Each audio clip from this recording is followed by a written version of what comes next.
remember this. Revelation is written to these 7 churches in Asia, but also for us. What I mean by that, again, is Revelation was written to, specifically to, a culture that is not like ours, but it kind of is like ours, written to them, but we can learn for us. You with me on that?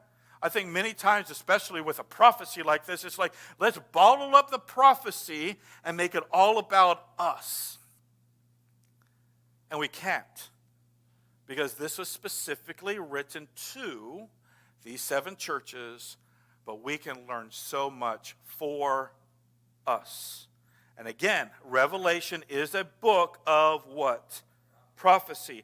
Meant to encourage, not to scare us, specifically Christ followers. By the way, this prophecy is actually written also. It's not on here. If you're not a Christ follower, it is actually meant to scare the living snot out of you.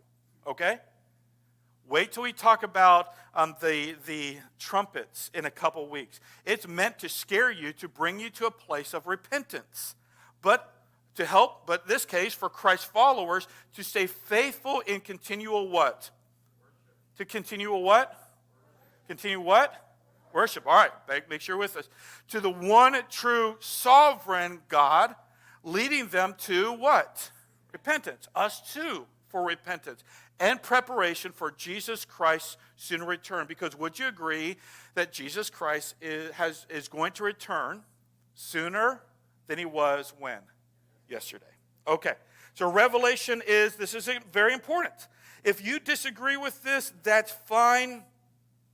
The earth has been destroyed like 3 times by now. But here you go.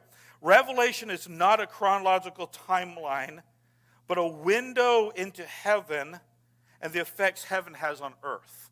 Okay? So it's not is it going to happen in BC and this and this and this, and then at the end. It's not chronological. In other words, step by step by step by step by step.